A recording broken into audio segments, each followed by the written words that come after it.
할렐루야. 주님의 부르심에 응답하여 성전으로 나오신 모든 성도에게 하나님이 주시는 말씀의 은혜가 있기를 간절히 소망합니다.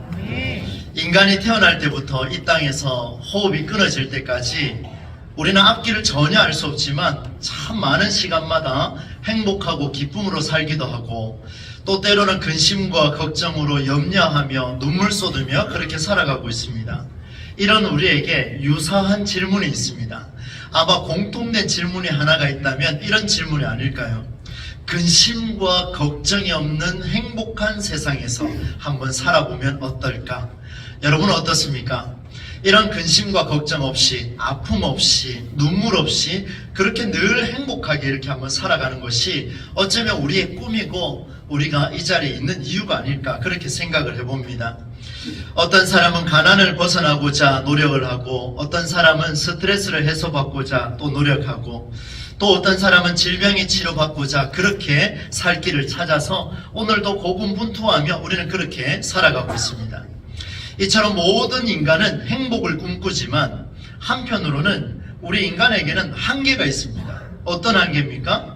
우리가 구해도 얻을 수 없는 것들이 있습니다. 예를 들면 이 질병이 치유받는 이런 일들까지 이런 한계를 벗어날 수 없는 연약한 존재입니다. 그래서 많은 사람들이 종교를 찾아가는 이유이기도 합니다. 기독교도 이런 문제를 극복하게 하는 중요한 성경의 원리를 제공하고 있습니다. 자기 몸을 학대하는 그런 종교와는 달리 타 종교와 달리 우리 기독교는 굉장히 적극적인 자세를 하나님께서 요청하고 있습니다. 우리에게 많이 익숙한 구절이죠. 정말 중요한 말씀이기도 합니다. 7절과 8절 말씀인데요. 제가 한번 읽어드리겠습니다.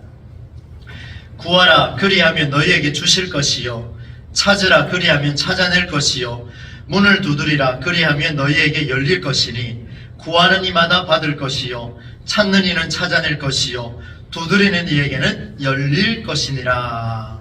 아멘. 여러분, 구하면 주시겠다. 찾으면 찾게 하시겠다. 문을 두드리라 그리하면 너희에게 열리게 하실 것이다 라고 하는 엄청난 약속의 메시지가 오늘 본문에 들어있습니다. 그뿐만 아닙니다. 여러분, 그 다음 구절 한번 보십시오. 9절과 10절 말씀에 보면 이렇게 표현하고 있습니다. 너희 중에 누가 아들이 떡을 달라 하는데 돌을 주겠느냐? 너희 중에 누가 아들이 생선을 달라 하는데 뱀을 줄 사람이 또 있겠느냐? 이렇게 말씀하고 있습니다. 여러분, 구하고 찾고 두드리면 주실 것이다 약속하신 이 말씀을 거짓이 아니다. 내가 분명히 채워주겠다. 이렇게 약속을 해주시는 말씀이 9절과 10절인데 이제 11절로 가면 이 놀라운 약속의 말씀을 예수님께서 인을 찍듯이 탁 이렇게 도장을 찍어버립니다. 한번 11절을 보겠습니다. 한번 눈으로 따라오십시오. 너희가 악한 자라도 좋은 것으로 자식에게 줄 줄 알거든 하물며 하늘에 계신 너희 아버지께서 구하는 자에게 좋은 것으로 주시지 않겠느냐. 하나님의 약속의 말씀입니다. 악한 자와 나를 비교하지 말라. 나도 너를 사랑하는 내 아버지니라. 내 아들아 내 딸아 너가 구하는 모든 것은 내가 채워주겠노라. 좋은 것으로 채워주겠노라. 이렇게 말씀하셨어요. 바라건대 오늘도 우리의 간절한 기도 제목마다 좋은 것으로 응답하시는 주님의 은총이 있기를 간절히 소망합니다. 여러분, 이런 놀라운 메시지가 오늘 우리에게 어떻게 다시 한번 살아나는가를 한번 보겠습니다. 오늘 본문 말씀이 11절로 끝나지가 않습니다.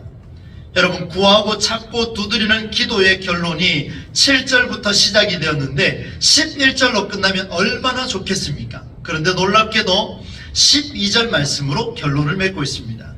여러분, 12절 말씀을 우리가 같이 한번 읽어보겠습니다. 읽습니다. 시작.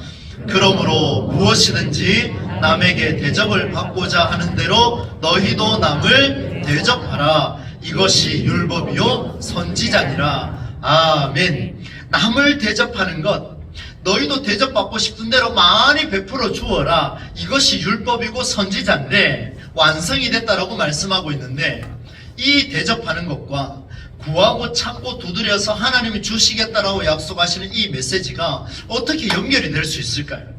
앞부분에는 구하는 대로 다 주겠다 그랬고 결론에 따보니까 이 구하고 찾고 두드리는 기도가 결론은 대적하라 이걸로 끝나고 있습니다. 굉장히 혼란스러워집니다.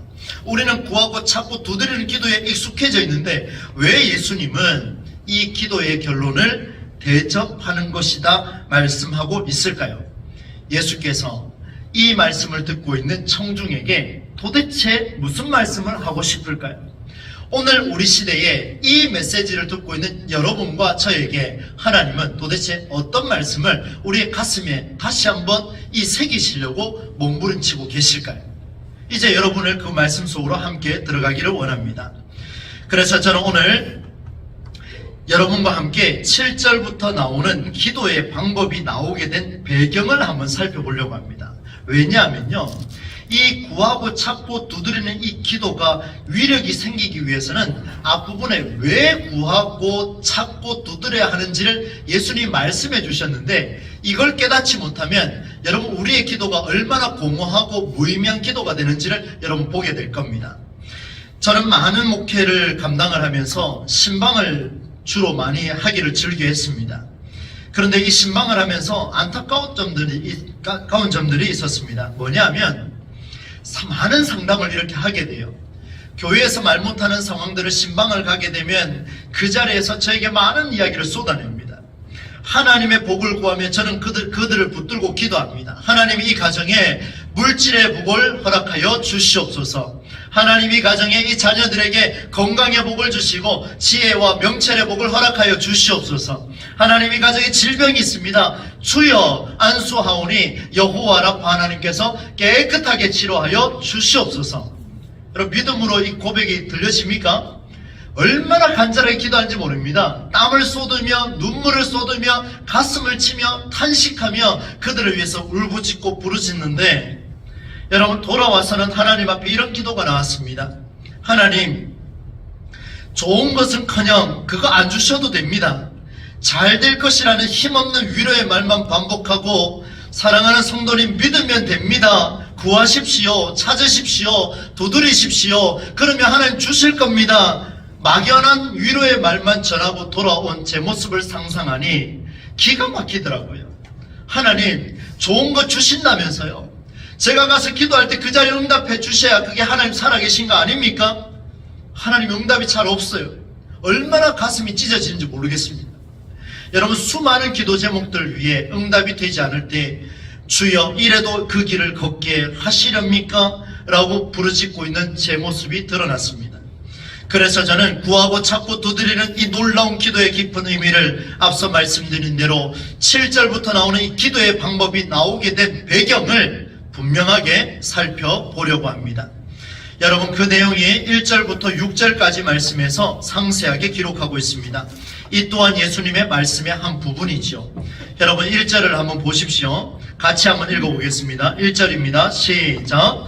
비판을 받지 아니하려거든 비판하지 말라. 아멘. 여러분 이 7장 말씀은 예수님께서 제자들에게 그 산에서 산상수훈으로 들려주셨던 5장과 6장과 7장 말씀의 결론 부분입니다. 예수님께서 그들에게 가장 좋은 것으로 말씀을 전해주시려고 했던 그 결론의 첫 마디가 뭐냐면 비판을 받지 아니하려거든 비판하지 말라 이렇게 말씀을 선언하셨습니다. 여러분 산상수훈이 세상을 향한 하나님의 뜻임을 저와 여러분이 동의하신다면 오늘 비판하지 않는 것이 하나님의 마음을 시원하게 해드리는 놀라운 성경의 원리라는 것을 우리는 깨닫게 되리라 그렇게 믿습니다. 그런데 여러분 이 비판이라는 이 두 글자가 가져오는 그 무게감은요 엄청납니다. 여기에 비판을 즐겨하는 사람이 있습니까? 아마 없을 겁니다. 또 상대로부터 내가 비판받기를 좋아하거나 기뻐하는 사람이 있습니까? 아마도 없을 겁니다. 여러분이 저에게 비판한다면 목사인 저도 굉장히 괴로울 것 같습니다. 여러분 비판하기를 즐겨하지 않기를 부탁드리겠습니다.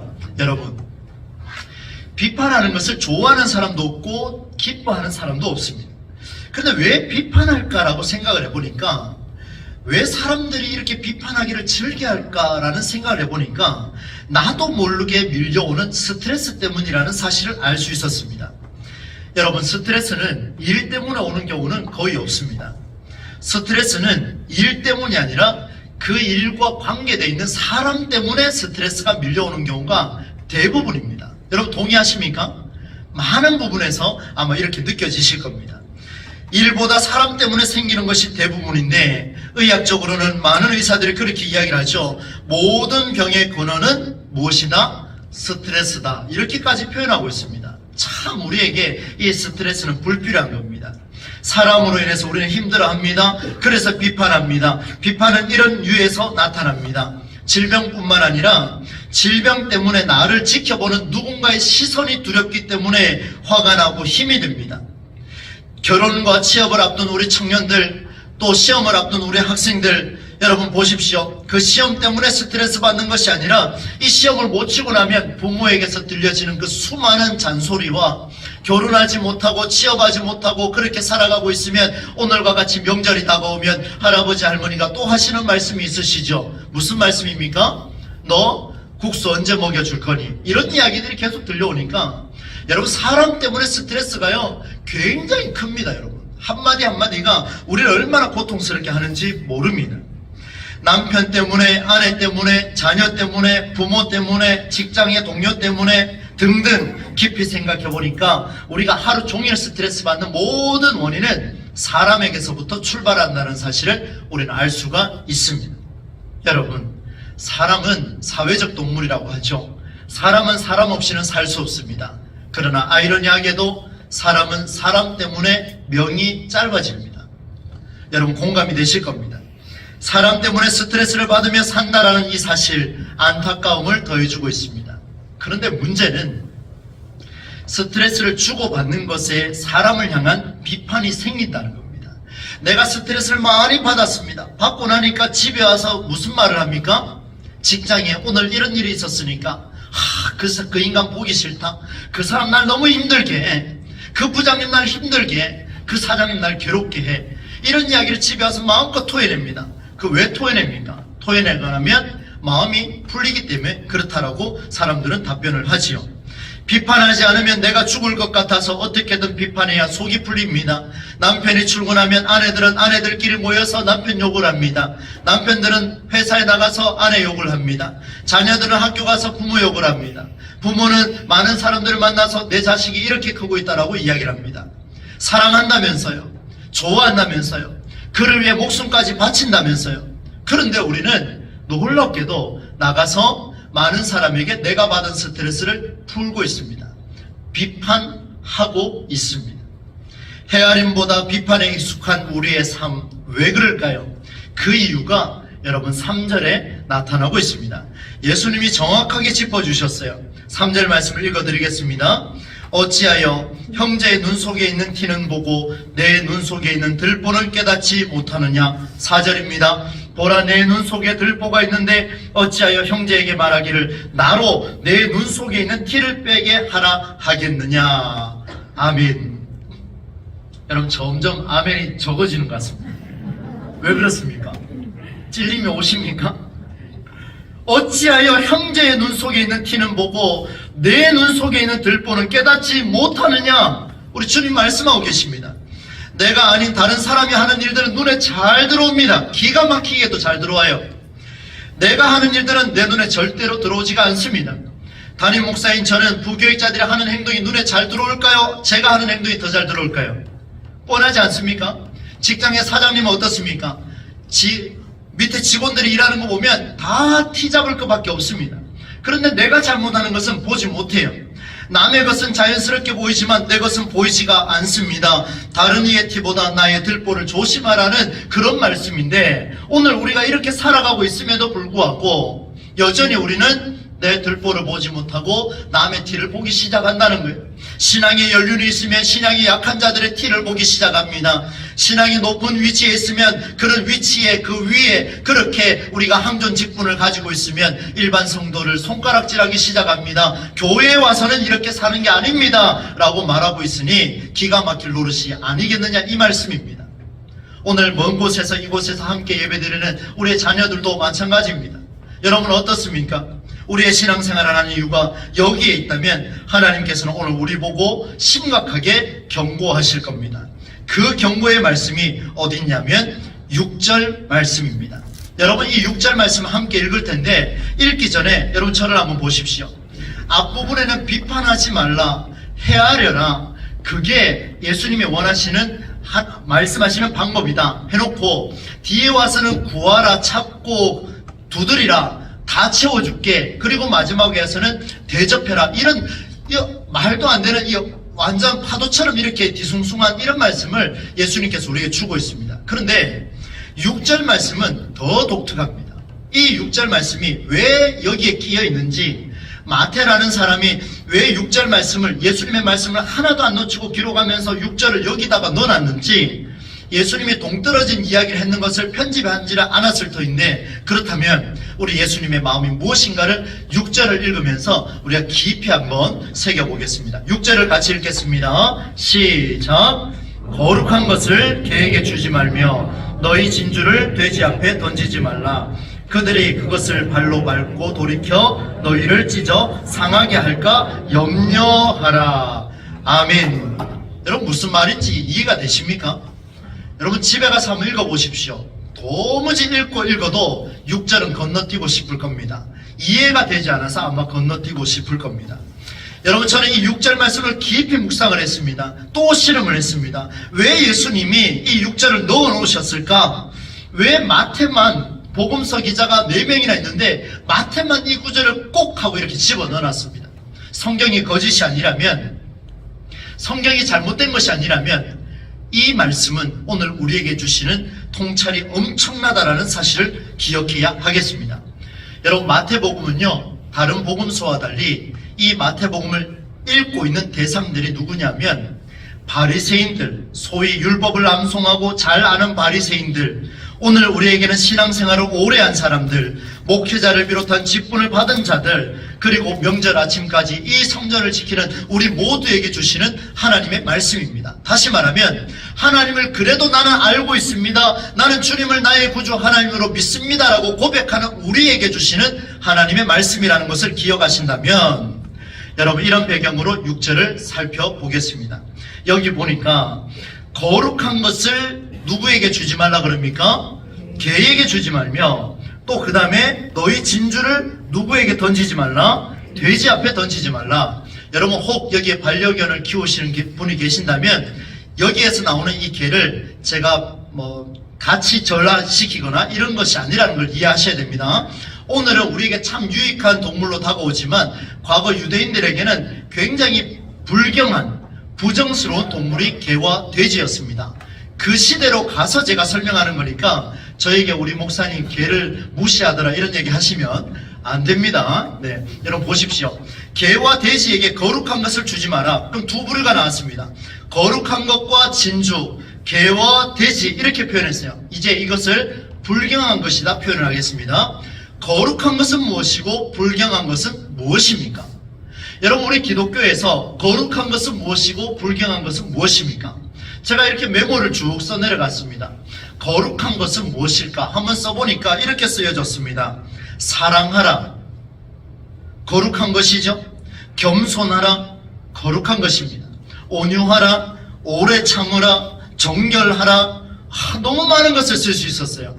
그런데 이 많은 것들을 이 불경한 것에 던지지 말라 그렇게 말씀을 하셨습니다. 그럼 불경한 것은 무엇일까? 그렇지, 오늘 명절 아침에 나오는 이 정도 신앙 정도는 돼야 거룩한 삶을 사는 것이지, 우리 밖에 있는 세상에 있는 많은 사람을 불경한 것이다. 제가 메모를 이렇게 했습니다. 그리고 난 뒤에 깊이 묵상을 하면서 마태가 누구에게 이 글을 썼을까라고 다시 한번 점검하면서 보는데, 여러분 기가 막힌 사실을 보게 됐습니다. 잘 한번 들어보십시오.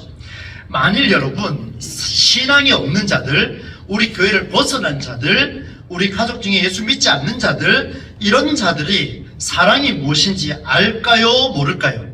섬김이 알까요? 모를까요? 섬김이 무엇인지, 여러분 겸손이 무엇인지 세상 사람들이 알까요? 모를까요? 여러분 우리보다 더 잘하는 사람 정말 많습니다. 나라와 민족을 위해서 순교하고 목숨을 던지는 사람들 중에 기독교인만 있는 것이 아니라 다른 종교인들도 있더라는 거예요.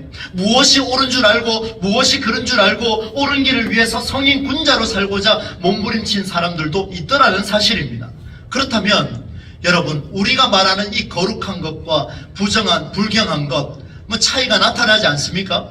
그 사람들도 사랑이 귀한 줄 안다면, 그러면 오늘 이 말씀은 이 세상에 있는 불경한 자들, 소위 예수 믿지 않는 자들에게 선포하는 게 아니라 예수 믿고 있는 자들, 소위 하나님을 믿는 자들, 바리새인들, 서기관들, 종교 지도자들, 오늘 우리와 같이 명절에 예배드리는 우리에게 던지는 예수님의 충격적인 말씀이라는 사실을 우리는 깨닫게 되어야 하겠습니다. 그 말씀이 여러분, 남의 눈에 티를 보고 있는 우리의 신앙을 말씀하고 있는 것을 우리가 볼 수가 있습니다.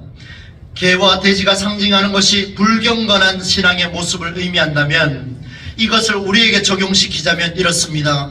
남의 눈에 티를 보는 것을 즐겨하면서 동시에 온 동네에 소문내고 다니는 바리새인들, 서기관들, 종교 지도자들, 그렇게 거룩한 것을 말하면서 사랑하지 못하고 겸손한 척하면서 겸손하지 못하고 사랑하라 말하면서 나는 오히려 정죄시하고 있는 나 자신을 가리켜서 포장해서 말하고 있는, 그렇게 거룩한 것처럼 살아가고 있는 우리를 향하여서 던지는 주님의 메시지라는 사실을 우리는 기억해야 하겠습니다. 나는 의로운 줄 알았죠? 나는 정결한 줄 알았죠? 아닙니다. 그때 우리는 내가 말한 사랑과 거룩한 것을 내 발로 짓밟아 버리고 있다는 사실을 우리는 깨닫게 될 것입니다. 그러나 이미 때는 늦었습니다. 들보를 숨기고 거룩한 것을 말하는 나 자신을 향한 주의 음성을 함께 들읍시다. 이것 때문에 우리 발로 우리 손으로 기독교의 사랑을 짓밟아 버렸습니다. 이제는 주변에 있는 생명마저 상하게 했습니다. 내 자녀에게는 사랑하라, 아이들아 싸우지 말라, 너희들은 정말 하나님 앞에서 바른 길로 살아야 한다. 그래 놓고는 부모님은 어떻게 삽니까? 자나깨나 싸웁니다. 자나깨나 이혼하자 그럽니다. 이게 되느냐 이 말입니다. 너희들은 결혼해서 잘 살아야 한다. 결혼하면 어떻게 됩니까? 부모님처럼 또 싸우는데요. 이게 뭡니까 이게? 이게 우리의 현실 아닙니까? 이걸 가지고 우리 주님께서 유대인들에게 경고하시고 오늘 우리에게도 말씀하고 있습니다. 우리는 사랑한다 말했지만 내 주변에 있는 생명을 상하게 하고 있습니다. 내 발로 짓밟아 버렸습니다. 내 발로, 내 말로 그들을 힘들게 만들었습니다. 거룩한 것을 말하면서 들보를 숨기고 계시지는 않습니까? 여러분, 저와 여러분의 거짓된 거룩함 때문에 오늘도 주변의 사람은 스트레스 받고 비판하기를 즐겨하고 있습니다. 여러분, 저에게 여러분은 이렇게 말할 수 있습니다. 목사가 왜 저래? 그럴 수 있습니다. 그때는 왜 그런 말을 하겠습니까?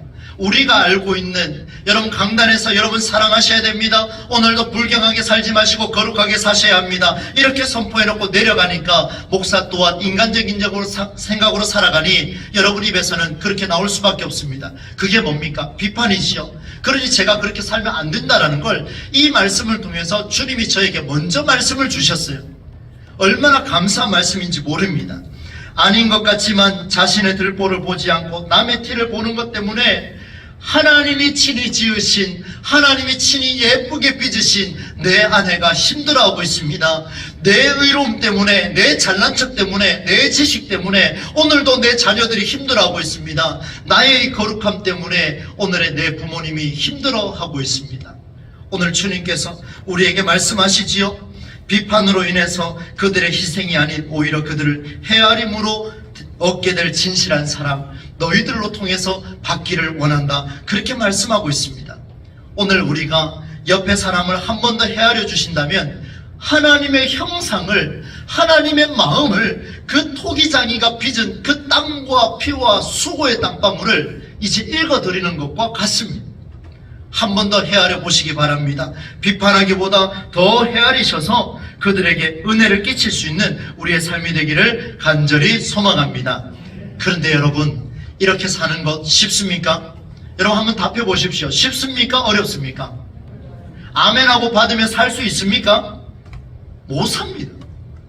제가 한번 살아보니까요, 이 말씀 깨닫고 살아보는데요, 안 돼요, 안 돼. 그래서 이번에 다시 한번 묵상하면서 하나님 도대체 그럼 어떻게 하면 좋겠습니까? 하나님 어떻게 하면 이런 인생을 멋지게 한번 살아드릴 수 있겠습니까? 주여 성경의 원리로 오늘 우리 시대에 어떻게 하면 재해석되어서 말씀으로 한번 살아낼 수 있겠습니까? 라고 묻고 하나님 앞에 기도하는데 주의 음성이 들려옵니다.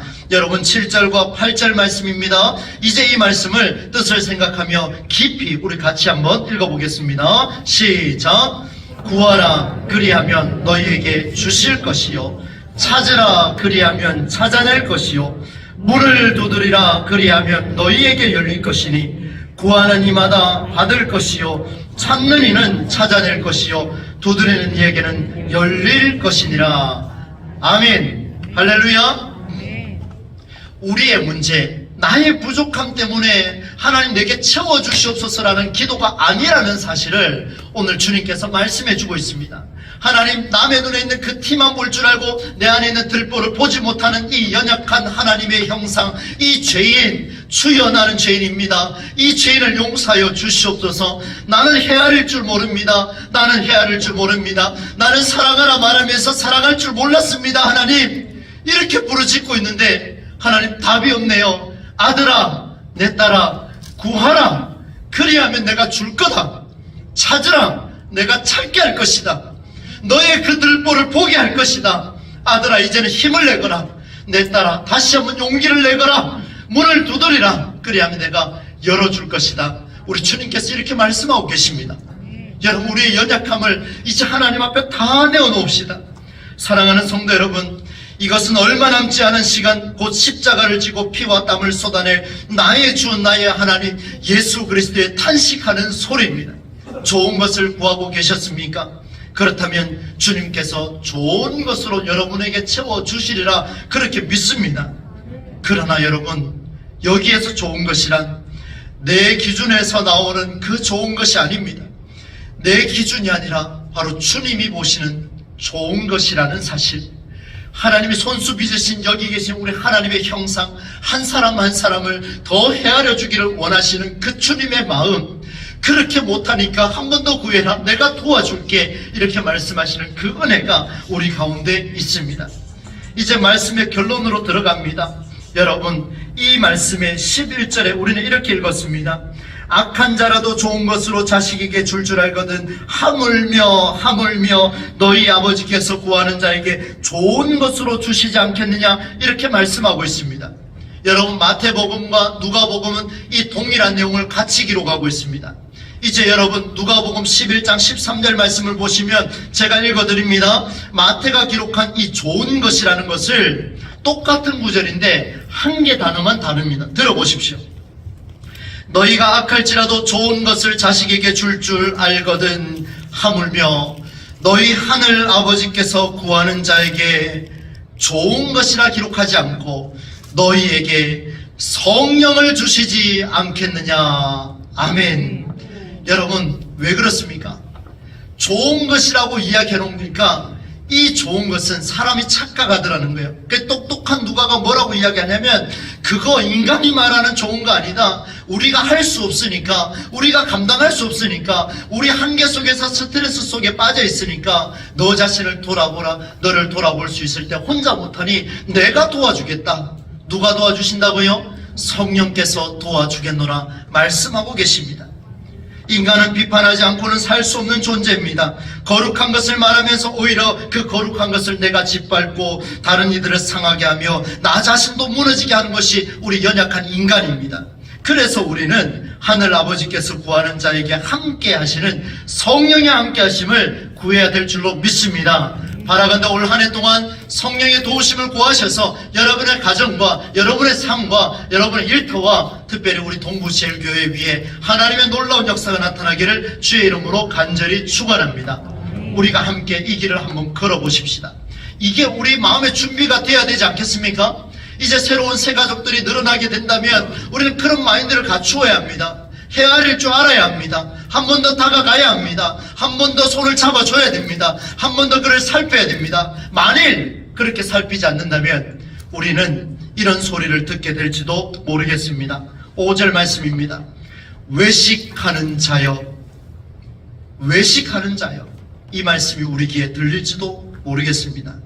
이 말씀이 아니라 오늘 구하라, 찾으라, 두드리라, 내가 너와 함께 하겠다, 내가 성령으로 너와 함께 하겠다 약속하신 그 은혜가 우리에게 더 많이 들려지는 그런 역사가 나타나기를 소망합니다.